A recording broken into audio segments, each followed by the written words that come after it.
PodCastle, episode 843 for Tuesday the 11th of June 2024. The Mountain and the Vulture by Nick Douglas. Read by Wilson Fowley and produced by Devin Martin. Rated PG-13.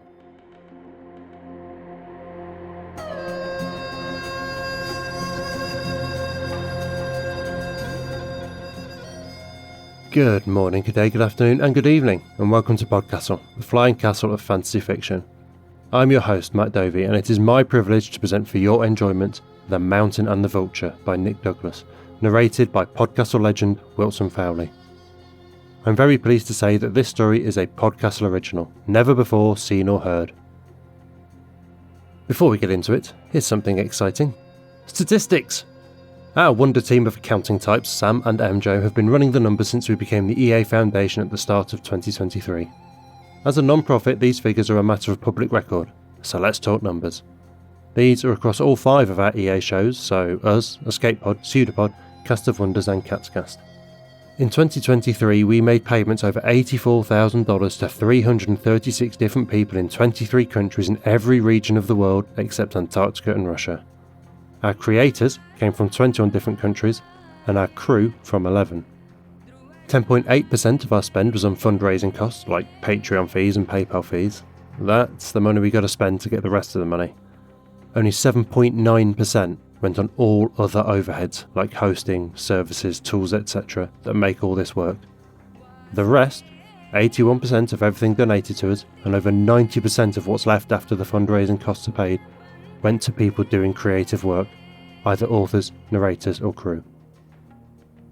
When we said that becoming a non-profit would allow us to make your donations work harder than ever, this is what we meant. We've always believed that people deserve to be paid for their work, and this shows how we devote more of our resources to making that happen than anything else. It is huge to us, too, that we get to pay all of our crew.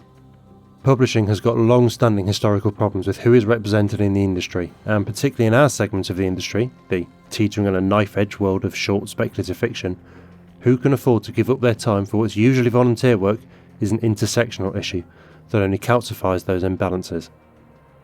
Being able to pay crew, not enough, not what they're worth, but something, changes that calculus for folk and makes getting involved a more realistic option when it doesn't need to be set against a second or third job to make ends meet in a world that presses down harder on queer, disabled and non-white folk. You're helping to make that happen, helping us redress those balances in this corner of publishing. So thank you.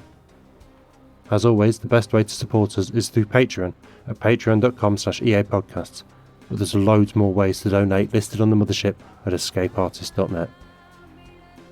Your author today, Nick Douglas, is an author and comedy writer in Brooklyn, New York. His work has appeared in Gawker, McSweeney's Internet Tendency, Volume 1 Brooklyn, and Lifehacker. He co-created the horror comedy podcast Roommates from Hell. Wilson Fowley lives in a suburb of Vancouver, Canada, and has been reading stories out loud since the age of 4. He credits any talent he has in this area to his parents, who are both excellent at reading aloud. He started narrating stories for more than just his own family in late 2008 when he answered a call for readers on the PodCastle forum. And since then he has gone on to read dozens of stories for PodCastle, as well as all of the other Escape Artist casts, and many other fiction podcasts all over the web. He does all this narrating when not reading copy for corporate videos and acting in local theatre productions. And now pay attention, for our tale is about to begin, and it's been told since the dawn of all things.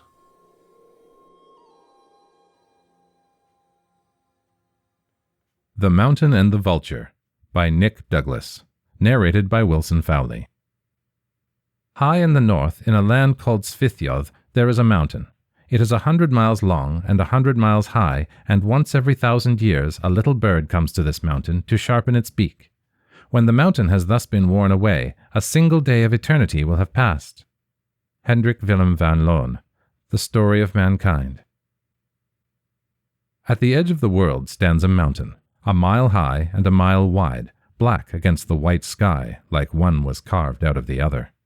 Wind whistles against the knife point of the stone. There is nothing for the wind to blow. Nothing grows here. There is no snow or rain. The mountain is alone. And then, in the distance, in the white sky, is a dot. The dot grows into a line. The line grows into a shape. It's the shape of a vulture in flight. Wings out ramrod, feathers like rays of the sun. Below the wings, the body in the same dappled gold. Below the body, the head, red and fuzzy and bobbing. The vulture is sailing toward the mountain, and now it is close, and now it is circling. "May I land?" asks the vulture. "Wow," says the mountain. "I'm sorry," says the vulture. "Shall I go?" "No, wait," says the mountain. "I'm sorry. Yes, land." So the vulture tightens its circles, slows, and with an undignified flapping, it lands on the mountain peak. Its claws grasp the rock, prickly but tolerable. "Thank you," it says. "I was very tired." "You were higher than me," says the mountain. "Yes, my apologies." "No, it's fine. I'm sorry. I don't say these things to... I've never seen something higher than me." "Oh, I see," says the vulture. "I hope that is all right." "It is," says the mountain. "It is. It's nice." "Well then, you're welcome." Ha ha ha. The vulture chuckles to let the mountain know it's joking. The mountain chuckles to let the vulture know it knows. "Where did you come from?" asks the mountain. "A flat place," says the vulture. "A green place. A wet place. Usually a hot place. I'm sick of it. This is nice here." "Your place sounds interesting," says the mountain, "but I know things sound more interesting when they're new to you. I don't mean to contradict you, is what I mean." "Of course," says the vulture. "No, you're correct. It is interesting. But at my age, sometimes you want things to stop being so interesting." "Yes, I'm sure," says the mountain. "For me, too." The vulture rests. "And you look young to me," adds the mountain. "Thank you," says the vulture. "I have not felt young. The molting is not so graceful. Eyes are dim, beaks dull." "You could sharpen it on me," blurts the mountain. "Oh my God, I'm sorry. Is that... "That is actually a very kind offer, and an honor, truly." So the vulture bends. And if a landing vulture is undignified, a bending vulture is embarrassing, and the mountain would look away if it could, from the jutting joints and the knobby bones and the twisting of the neck. The vulture scrapes its beak against the strong rock of the mountain. Tiny bits of keratin sand off the beak. Much tinier bits of rock, too tiny for even the vulture to see, chip off the mountain. 5 scrapes on one side of the beak, 5 scrapes on the other. The vulture rises up, its head once again mercifully above its body. It thanks the mountain, and it continues to talk, and the mountain continues to talk, and neither wants the other to stop. But the vulture is hungry, and when it names the things it wants to eat, things with soft parts to pry open, the mountain doesn't recognize them. "It was lovely meeting you," says the vulture. "Me too. I mean, it was lovely meeting you too," says the mountain. "Will I see you again?" "Soon," says the vulture. "I hope." And it flaps its wings, and it rises, and its head hangs low. And the wind catches it up. And the vulture circles, and it shrinks, and the shape becomes a line, and the line becomes a dot, and the mountain is alone. The mountain is alone for 1,000 years. There is nothing above, there is nothing below. There is the wind, but the wind only says, "Move." But now there is a dot again, and a line again, and a shape again. And the mountain is so happy when the shape is the vulture, and the vulture is happy too. "I meant to return sooner," it says. "I'm sorry, I was far away." "In the flat place, the green and wet and hot place," says the mountain. "Tell me." "I'm honored you remember. I meant to go to that place, but on my way I was captured. I was held in a wooden cage. I was taken to a crowded, stinking place. I was kept in a roving menagerie, and I was displayed to strangers as a strange thing." "How did you get out?" says the mountain. "I scraped away at my cage. Not all at once. I have no teeth, only my beak. This is why my captors could hold me with wood. But wood is not forever. The task required care and planning. It took many days. If I scraped away at a bar or two, just enough to open a space for myself, my captors would notice my work long before I broke through, and they would put me in a stronger cage. So I scraped equally at every part. The end came one day when my captor lifted my cage, and it fell apart in his hands. I flew, and I was free. But I was free in an unknown place. Through the travels of the menagerie, I had lost all sense of direction. It took me years to find my home. I saw many dangers. I escaped those dangers. The vulture laughs. Ha ha ha! I thought I was an old bird before. When I did find home, I stayed for many years. I flew very little. I lost my appetite for new sights. But when I last left you, I said I hoped to see you again soon. And that was true. I didn't like to think of you here, believing I was a liar. That's thoughtful of you, says the mountain, if self-important. The vulture knows the mountain is joking, and the mountain knows the vulture knows. What has happened to you, says the vulture, these past 1,000 years? Absolutely nothing. I'm a mountain, nothing above but sky, nothing below but earth, nothing between but wind. Tell me more stories. And the vulture tells every story of its last 1,000 years, adventures and tragedies and comedies. And the mountain shares some ideas it's had, because despite the self-deprecation, the mountain has plenty going on. It has thought about its height and its breadth. It has thought about the vulture. It has listened to the wind saying, "Move." The mountain has grown to think of the wind as part of itself, and of itself as part of the wind. And after the vulture and the mountain have caught up, the vulture asks if it can sharpen its beak, which has dulled since its last visit, as the vulture has found nothing as hard as the mountain on which to sharpen it. And the mountain says yes. And the vulture sharpens its beak, 5 scrapes on one side and 5 on the other. The vulture must leave again. "Is it important to you being alone?" it asks. "Sorry," says the mountain. "I don't know how to broach this, but I believe there are others coming." "Oh." "I hope that is all right. I can't do anything about it either way, or I'd offer, of course. But you might like to know ahead of time. So." "Thank you," says the mountain. "I hope they're half as good company as you." "They won't be," says the vulture. They both chuckle. "Well," says the mountain, "at least I'll have stories." "Shall we do this again soon?" asks the vulture. "Let's, please," says the mountain. And again the vulture is a shape and a line and a dot and nothing. And the mountain is alone. The mountain is not alone. One day the wind brings rain. One day the rain brings life. The life begets more life. The life attracts other life. The mountain is teeming with life of all forms, microscopic to gargantuan, all rooted on the mountain, or swimming in its crevices, or scaling its sides, eating, mating, birthing, dying. It is beautiful, and it hurts.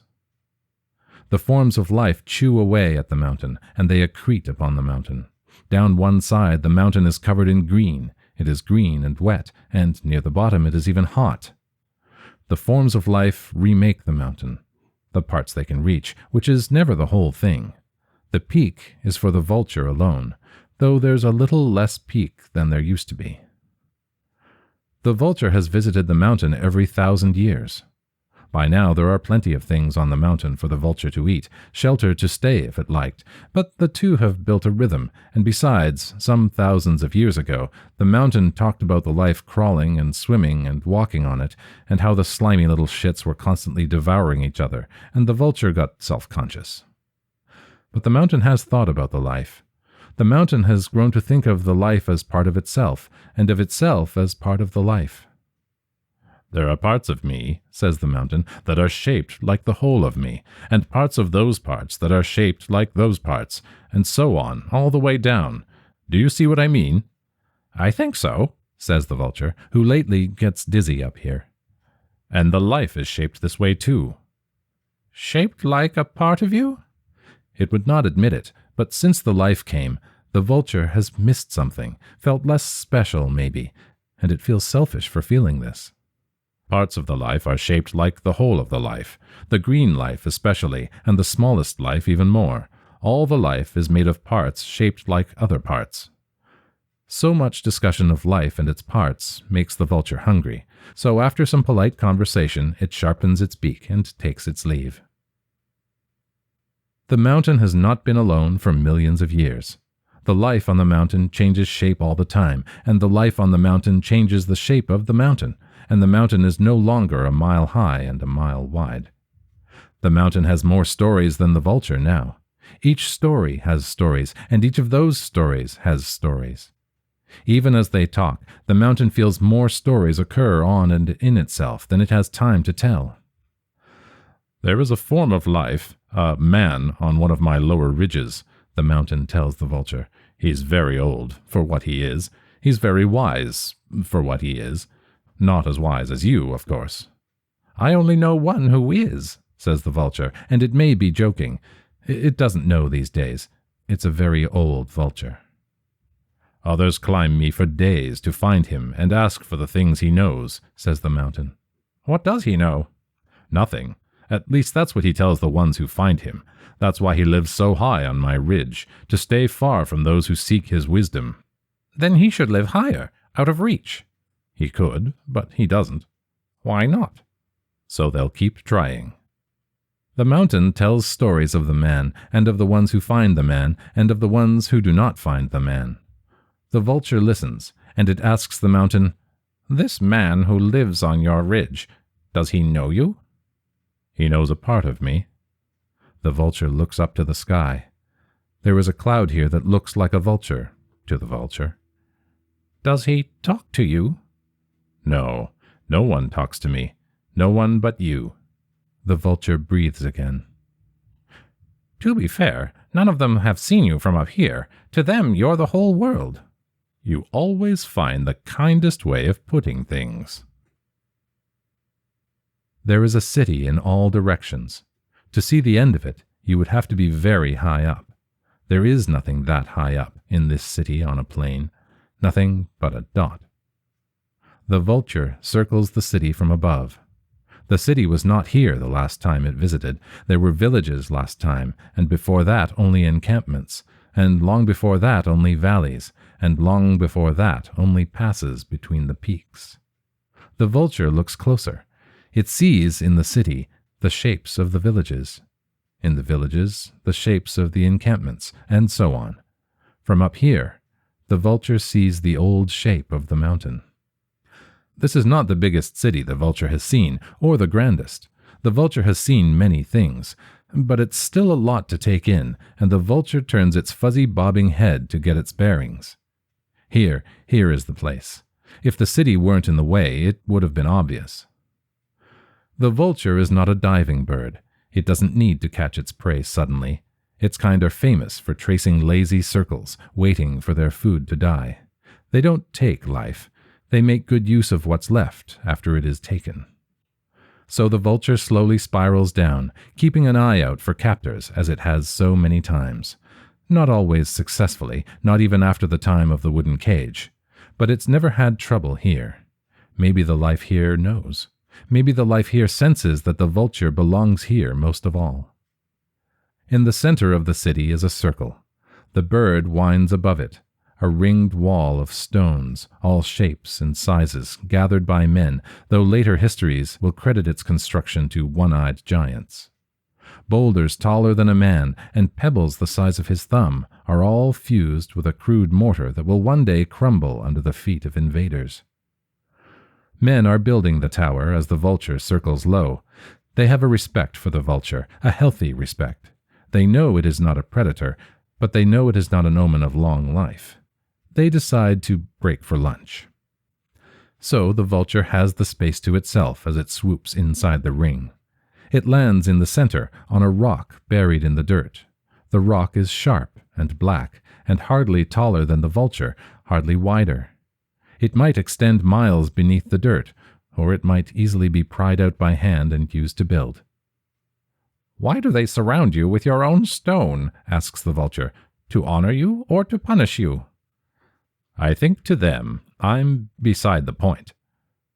"Where I live there is a bird," says the vulture, "that is born in the morning, mates at midday, lays its eggs in the afternoon, and dies in the evening.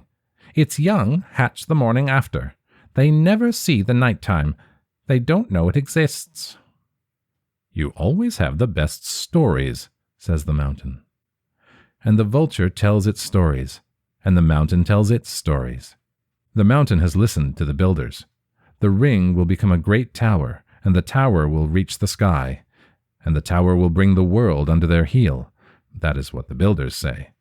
But that is another story, and not the mountain's story, and not the vulture's story. They talk through the afternoon, and the evening, and the night, and for the first time the vulture stays until the sun rises, because it knows. They both know. But the vulture doesn't want to know. "Well," it says, the same as it has said for the lifetime of a world, "shall we do this again soon?" The mountain does not reply. "Ah," says the vulture, "I had hoped." "I'm sorry." "You're sorry?" "I can't offer you anything to eat." The vulture laughs, an uproarious caw that echoes up the ring of stone and resounds across the city. "The builders are coming back," says the mountain. "I feel it in the dirt. I think they'll insist on starting work again." "I'll insist they don't." The vulture has no first-hand experience in combat with a living thing, but it does have several million years of experience in aiming for the eyes.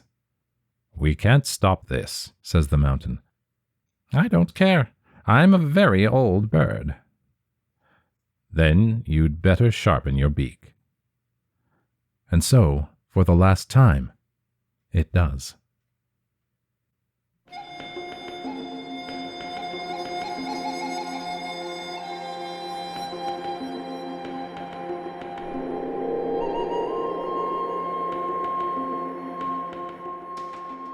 And welcome back.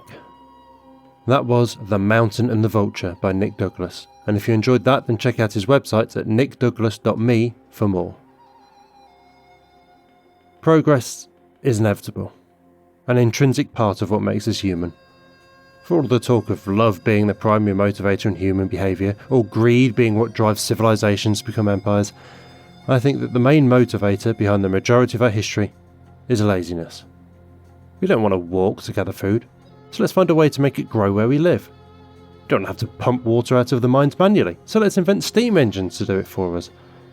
We don't want to run the numbers on everything slowly and laboriously, so let's trick complicated sand into doing it for us. We can't not strive for progress.